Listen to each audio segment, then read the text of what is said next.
She said, "Don't propose. My friends would mock the ring you could afford." So I didn't. 1 year later, I proposed to her coworker with a $10,000 ring in the same place. She was sitting 3 tables away. I'm 29M. My girlfriend at the time, ex now, was Mallory, 28F. We'd been together just over 3 years when this started, living together for one. On paper, it was stable. Good jobs. Shared rent. Weekend routines. The kind of relationship people assume is heading toward a ring. Mallory liked to remind me she had taste. Not preferences, taste. She corrected servers. She returned gifts in front of people. She talked about money like it was a personality trait. Early on, I thought it was confidence. Later, I realized it was judgment wearing nice shoes. The comments crept in slowly. About my car being temporary. About my watch looking aspirational. About how her friends' boyfriends were already established. She never yelled. She never demanded. She just smiled and said things that landed a half-second too late, like you didn't realize you'd been insulted until you were already apologizing. Around our 3rd anniversary, I started thinking seriously about proposing. Not impulsively, methodically. Budget spreadsheets. Savings goals. Quiet research late at night. I wasn't rich, but I was responsible. I wanted something meaningful, not flashy.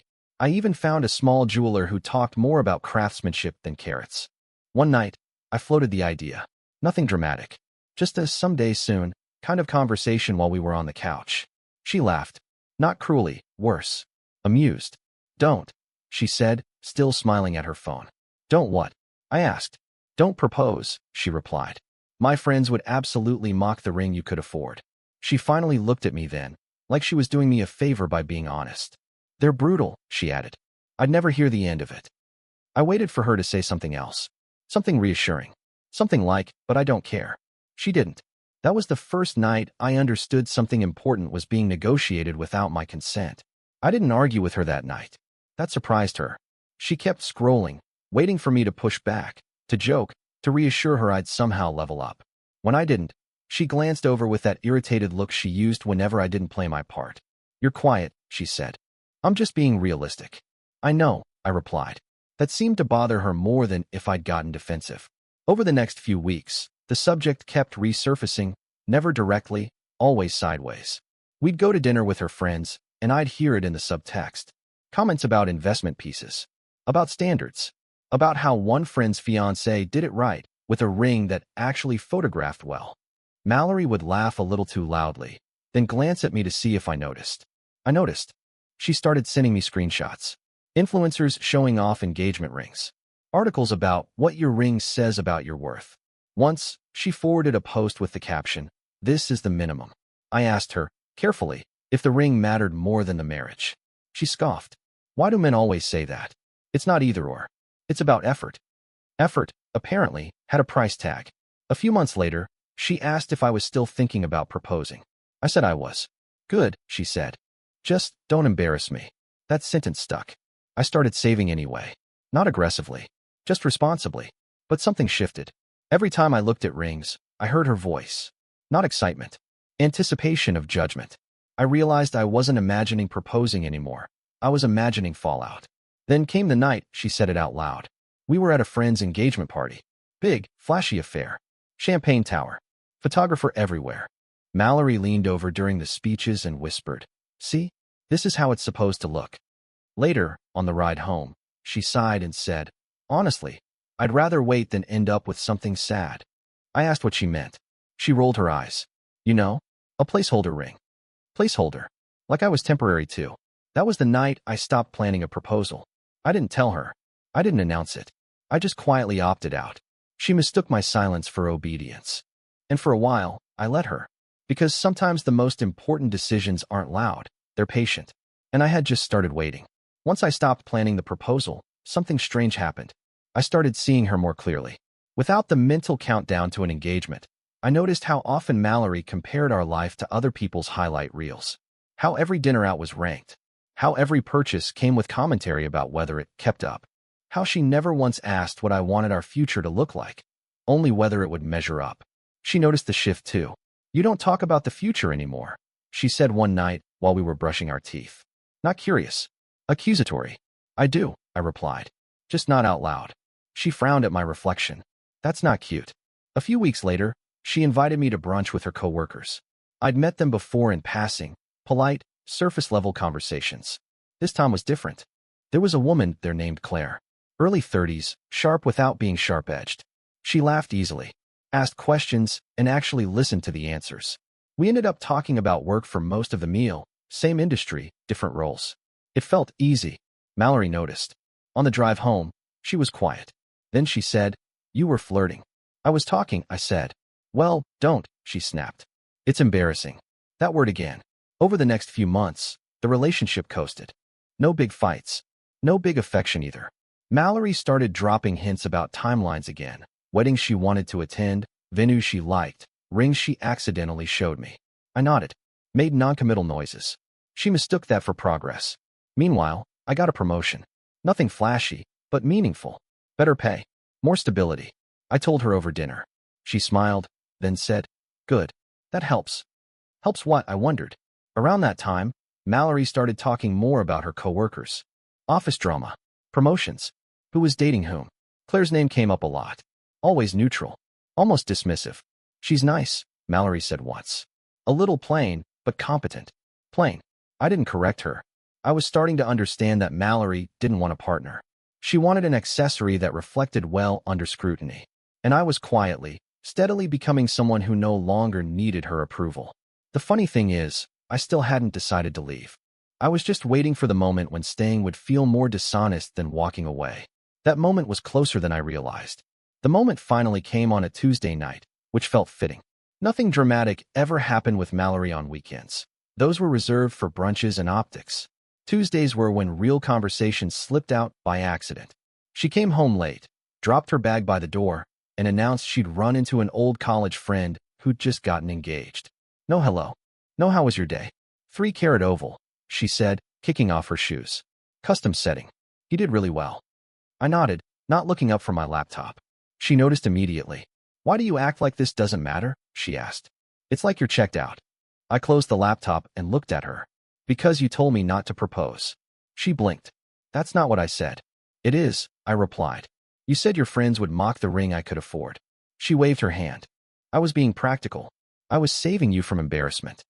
"Mine," I said. She sighed, exasperated. "Why are you holding on to that? I thought you understood." That word again. Understood. As if swallowing it was the correct response. "So what's the plan?" I asked. "Wait until I meet a price point you approve of?" She didn't answer right away. Then she said, "I just want to be proud of what I'm wearing." That was it. Not proud of us. Not excited about marrying me. Proud of the object. I felt something finally settle. "I'm not proposing," I said calmly. She laughed. "You don't have to announce it." "I'm not announcing," I replied. "I'm telling you, so there's no confusion." Her smile dropped. "So you're punishing me now?" "No," I said. "I'm listening." She stood there for a long moment, then scoffed. "You'll come around. You always do." That was the night I realized she thought time was on her side. What she didn't know was that I'd already started imagining a future where I didn't need permission to choose joy. And that future no longer had her in it. The breakup didn't happen all at once. It happened quietly, in pieces, like furniture being removed from a room until one day you realize it's empty. After that Tuesday, Mallory acted like nothing had changed. She sent me listings for rings again. Venues. Pinterest boards titled Timeless Elegance. She talked about when not if. I realized she'd never actually heard me. Or maybe she had, and decided my words didn't matter. I stopped engaging. Not out of spite. Out of honesty. About 2 months later, she suggested we take a break. Not a real break. One of those breaks where you're still expected to wait. "I think some space will help you figure out what you want," she said, magnanimous, like she was assigning homework. I nodded. "You're right." That surprised her. I moved out the following weekend. Took my clothes, my books, the couch I'd paid for. She watched me pack with that same amused patience she'd always had, confident this was temporary, that I'd come back improved. Quieter. More expensive. We stayed loosely in touch. Polite texts. Occasional updates. She posted constantly. Trips. Dinners. Rings on other people's hands with captions about timing and standards. During that year, my life expanded in ways I didn't expect. I focused on work. Got another promotion. Started saving aggressively, not for a ring, but for myself. I traveled. I made friends who didn't rank my worth by objects. I stopped apologizing for being enough. And then, one afternoon, I ran into Claire again. Same easy conversation. Same genuine curiosity. This time, coffee turned into dinner. Dinner turned into weekends. No commentary. No comparisons. No pressure. When I mentioned my past, she didn't flinch, just nodded like she understood what respect should feel like. A year after Mallory told me not to propose, I realized something quietly beautiful. I wanted to. Not because I was supposed to. Not to prove anything.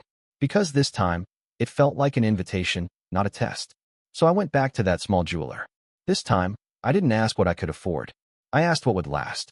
And I knew exactly where I'd propose. The place Mallory once told me was perfect for photos. She just never imagined who'd be standing there. I didn't rush the proposal. That surprised me too. With Mallory, everything felt like a countdown. How fast I could get somewhere acceptable. How quickly I could prove myself worthy of being chosen. With Claire, there was no timer. Just momentum. The quiet kind that builds because nothing is being forced. I saved for months. Not because anyone told me to, but because I wanted to. I wanted the ring to feel intentional, not defensive. When I finally set the budget, $10,000, it wasn't about flexing. It was about choosing something that reflected how solid everything felt now. The jeweler remembered me. That didn't take as long as I expected, he said with a smile. Neither did clarity, I replied. I picked a ring that didn't scream. Clean lines. Subtle weight. The kind of piece that wouldn't need explaining. When I slipped it into my pocket, I felt calm, not nervous, not anxious. Certain. I chose the place carefully too. The same restaurant Mallory once declared perfect for photos. The one she said would make an engagement feel real. Outdoor seating. Soft lighting. Always crowded on weekends. I made the reservation for a Friday night. Claire thought we were just going to dinner. The night of the proposal, everything went smoothly. Conversation flowed. Food arrived hot. The air felt light. When I stood up and pulled the ring out, there was no script running through my head. Just presence. She said yes before I finished asking. Applause broke out from nearby tables. Someone cheered. A server smiled. That's when I saw her. 3 tables away. Mallory. She was sitting with 2 friends, mid-laugh, wine glass in hand, until her eyes landed on me. On the ring. On Claire's hands covering her mouth in shock. On the moment she once told me not to create. The color drained from her face. Our eyes met for half a second. That was all it took. I didn't smirk. I didn't wave. I turned back to my fiancé. And for the first time, I understood how powerful it is to choose someone who never made you feel like you had to earn the right to be loved. I didn't tell Claire about Mallory being there. Not that night. Not on purpose. The moment wasn't about anyone else, and I wasn't going to let an old ghost reach into something that finally felt clean. But Mallory noticed. I know she did, because my phone buzzed before dessert even arrived. A text. From a number I hadn't saved anymore, but didn't need to. Is that you? I didn't respond. Claire was still floating, turning the ring under the table light, laughing at nothing, asking me if this was real for the 5th time. Watching her felt grounding, like standing on solid ground after years of sand. When we left, I felt eyes on my back. I didn't turn around. The next morning, the messages started. First was curiosity. I didn't know you were seeing someone seriously. Then disbelief. That ring looked expensive. Then confusion, sharpening into something else. I thought you said you weren't ready. That one almost made me laugh. By the afternoon, the tone shifted. So that's it. After everything, you really did it there? There, of all places. I still didn't reply. Later that night, Claire noticed something was off. Not because I was distant, because I was quieter than usual. Old history, she asked gently. I nodded. Yeah, but it's done. She didn't push. She just squeezed my hand and said, I'm really glad you chose me. That sentence landed heavier than she probably realized. Because with Mallory, everything felt conditional. With Claire, it felt mutual. The next day, Mallory called. I didn't answer. She left a voicemail. Long, unsteady. She talked about timing. About growth. About how she never said no forever. About how she thought I understood the pressure she was under. Pressure from whom was never clarified. Then she said the line I didn't expect. I didn't think you'd ever actually give that ring to someone else. That told me everything. She hadn't wanted me to propose later. She wanted me to wait indefinitely. And watching me choose someone else, choose joy, had shattered the illusion that she was the prize at the end of the road. For the first time, I didn't feel anger toward her. Just distance. The kind you feel when something no longer has access to you. And I knew this story wasn't over yet. Because Mallory wasn't done trying to rewrite it. Mallory didn't wait long before trying a different tactic. 3 days after the proposal, she showed up at my office. Not storming in. Not crying. Composed. Polished. Dressed the way she always did when she wanted to be taken seriously. Tailored coat. Perfect hair. Neutral makeup that said I'm doing fine even when she wasn't. The receptionist called me and asked if I knew a Mallory. I did. Unfortunately, I met her in the lobby. She smiled when she saw me, like we were old friends who'd just run into each other at the grocery store. Wow, she said, eyes flicking immediately to my hand. So it's real. It is, I replied. She nodded slowly. I just wanted to talk. Not fight. Not make a scene. We stepped outside. She crossed her arms, a familiar posture. I don't understand how you went from not ready to this, she said. With her, I kept my voice calm. I didn't go from not ready. I went from not respected. She laughed lightly. Oh, come on. You know I was pushing you because I believed in your potential. That's not belief, I said. That's pressure. Her smile slipped. So now I'm the villain? No, I replied. You're just not the partner. That hit harder than I expected. I saw it in her face. She took a step back like the words had weight. I never said I wouldn't have said yes, she said quickly. I just wanted it done right. I know, I said. And that's the problem. She scoffed. So you spend 10 grand on a ring for a woman who barely knows you? I smiled. She knows me well enough not to measure me by it. That's when her voice cracked. You did this to hurt me. No, I said. I did this because I was finally loved without conditions. She stared at me for a long moment, then shook her head. You'll regret it. Maybe she believed that. But as I walked back inside, my phone buzzed with a photo from Claire, her hand, my ring, sunlight catching just right. I didn't feel regret. I felt relief. And Mallory, standing alone on the sidewalk, finally looked like someone watching a life move on without her. There were only 2 parts left to this story, and neither of them included going back. After Mallory showed up at my office, the tone shifted everywhere else. Mutual friends who hadn't spoken to me in months suddenly reached out. Casual messages. Hope you're doing well. Crazy running into Mallory the other night. I could feel the information circulating, getting revised in real time. Stories changing shape depending on who was listening. Mallory, apparently, was not handling it well. I heard through the grapevine that she'd left the restaurant early that night, that she'd cried in the bathroom, that she'd told her friends she felt humiliated, not because I'd moved on, but because I'd done it publicly, in the same place, with a ring that erased every argument she'd ever made about money, readiness, or effort. That detail mattered to her more than anything. She texted me again late one night. I never said you couldn't afford something nice. I just wanted you to grow first. I stared at the message for a long time. Then I typed back one sentence. I did. She called immediately. I didn't answer. She left another voicemail, her voice tight, trying to sound composed. She said she felt like I'd rewritten our entire relationship, that I'd made her look shallow, that people were asking questions she didn't know how to answer. What she never said was I was wrong. Claire noticed the noise around us, but stayed out of it. She didn't stalk Mallory's socials, didn't ask for details. When I told her pieces of the story, she just shook her head and said, I'm sorry you went through that.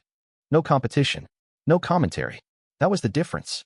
One afternoon, while we were planning a small engagement dinner, Claire asked me something quietly.